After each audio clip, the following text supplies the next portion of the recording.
Okay, gang, so your job on this is the same as the other article. You're to read it, highlight the main points, highlight things that surprise you, highlight things you find interesting, highlight things that might connect to our previous discussion yesterday when we were looking at the Tom Hanks movie and talking about isolation. So this says social isolation is a significant contributor to morbidity and early mortality. That means death.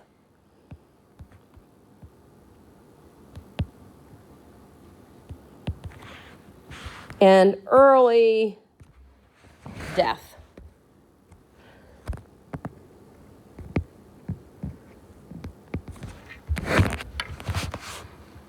Okay.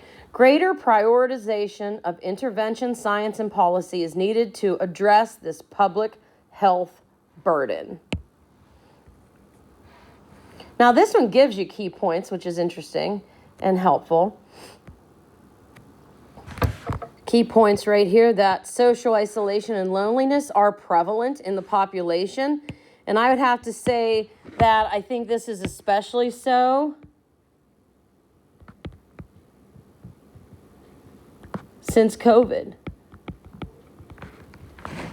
There is robust or a ton of evidence that social isolation and loneliness significantly increase risk, and conversely, or in the opposite manner, that social connection reduces risk for premature death. Okay? So social isolation increases your risk for premature death, whereas the opposite of that, conversely, social connection reduces the risk of premature death. Social isolation, here we're up to this one, social isolation and loneliness are also associated with increased death rates and dysregulation of various biomarkers of health, such as inflammation. So that means social isolation and loneliness increase death rates and also makes certain illnesses worse. Public health policy affecting social connectedness should be considered across all governmental sectors, including health, transportation, education, and housing.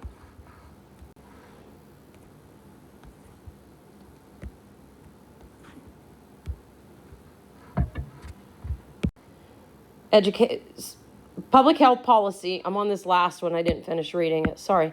Public health policy affecting social connectedness should be considered across all governmental sectors, including health, transportation, education, housing. The next one.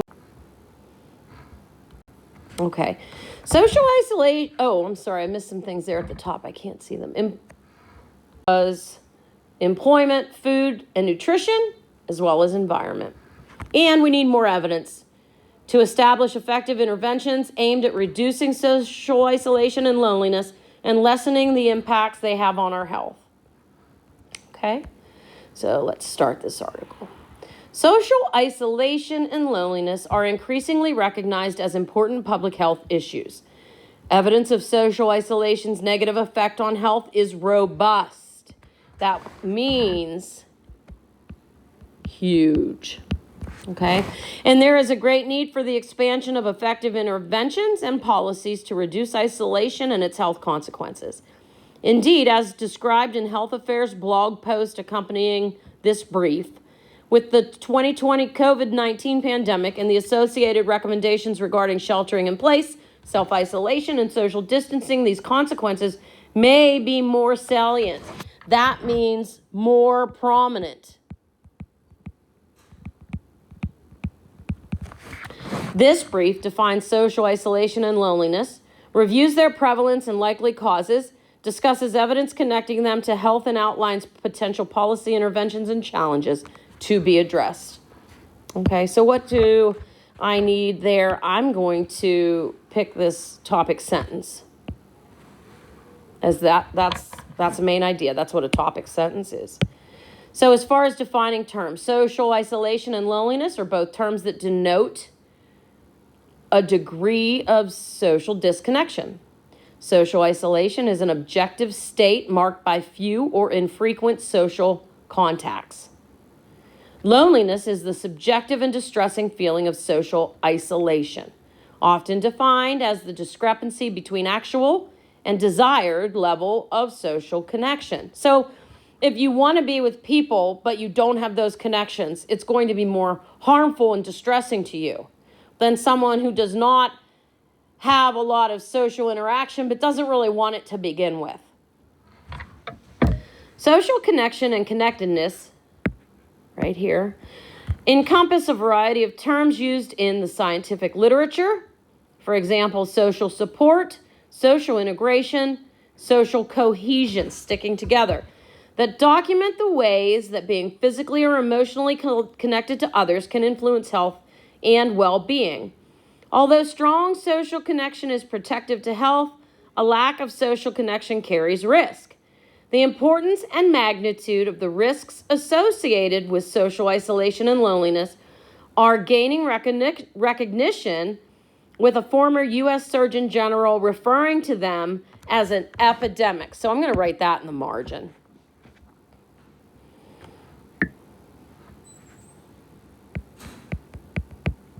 Health risks associated, I'm going to abbreviate,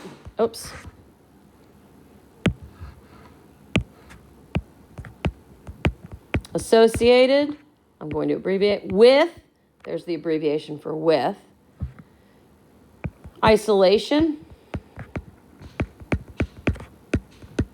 and loneliness,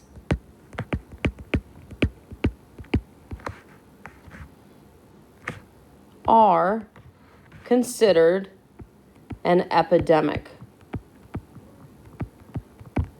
It's gotten so bad, so significant with the isolation we've experienced throughout the COVID pandemic. Okay, on to this section. Prevalence and risk factors. Prevalence would be how readily apparent something is. Okay, how prevalent, how frequent, maybe another way to say it. A significant portion of the population may be affected by loneliness or social isolation. In 2018, national surveys performed by the Henry J. Kaiser Family Foundation, AARP, and Cigna examined the prevalence of loneliness, which they estimated to be 22, 35, and 47% respectively. Discrepancies may be a result of differences in sample composition and measurement. Even by the most conservative estimates, loneliness affects 1 in 5 adults. That I'm going to mark. We don't want to mark too much. There, I lost my place. Loneliness affects 1 in 5 adults.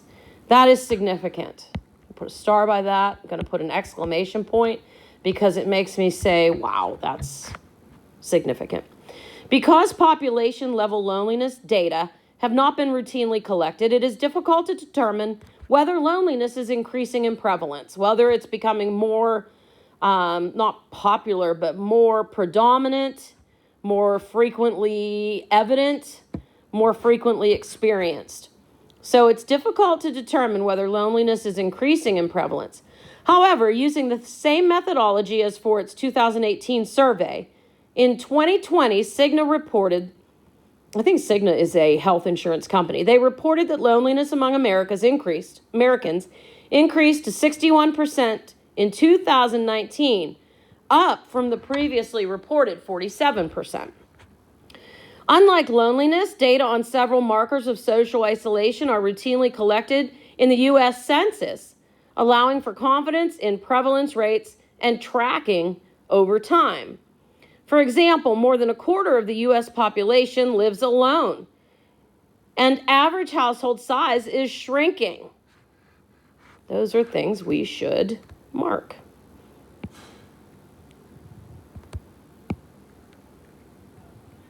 Fewer Americans are getting married, having children, and participating in social activities such as religion and volunteering than in previous decades. We're going to take that whole passage because that's very important. Further, nationally representative studies indicate that the average size and diversity of roles within core social networks like spouses, friends, co-workers, acquaintances, and so forth have declined. People's social groups have gotten smaller. So, I'm going to mark that here. And I'm going to summarize it in the margin in my own words. People's social circles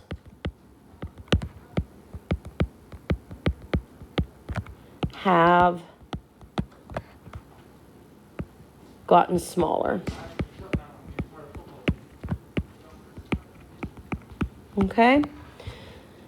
Although these factors are potential markers of social isolation, they may not necessarily cause it.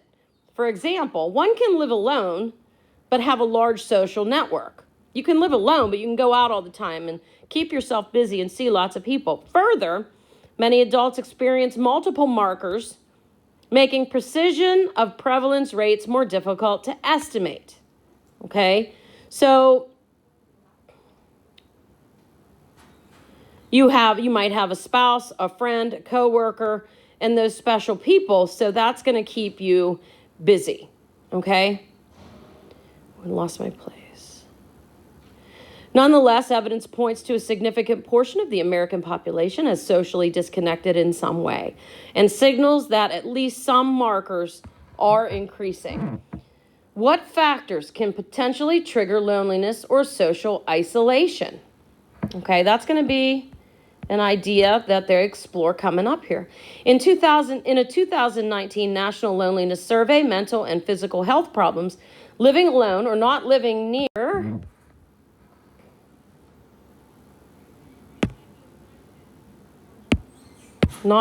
family increase the likelihood of becoming lonely. Those who are dissatisfied with their family and social life are also more likely to report being lonely than those who are satisfied. In contrast, good social support, meaningful daily interactions, being partnered, and low social anxiety are strong protective factors against loneliness. So if you do not have social anxiety, if you have partners in life, if you have meaningful activities and good social support, those things will protect you from loneliness.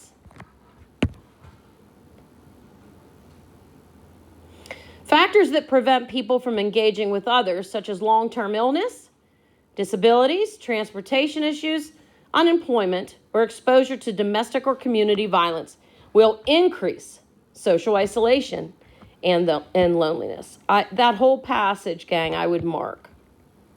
Okay? Those younger than 50 are more likely to report loneliness than those aged 50 and older. The 2020 Cigna survey found that 79% of Generation Z and 71% of millennials are lonely versus 50% of baby boomers. So Generation Z would be millennials. Millennials are people like your young teachers. Millennials would be Mrs. Sandrock. Millennials would be Mrs. Zockrell. Generation Z would be like my oldest daughter. She's 24. So like right now the 18 to 20, early 20s people. Those are known, I think, without looking it up, as Generation Z. Okay? Baby boomers, those are older than even my parents. Okay? So, what's the result of that?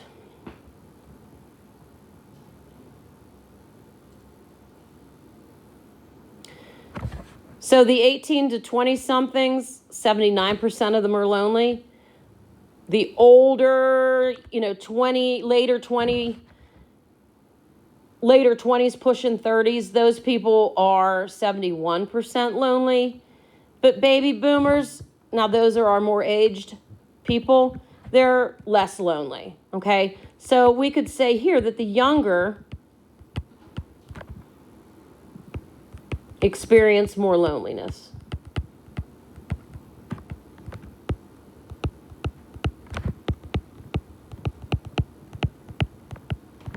And there is evidence linking social isolation to health. This next section, I'm going to pause and read it in a part 2.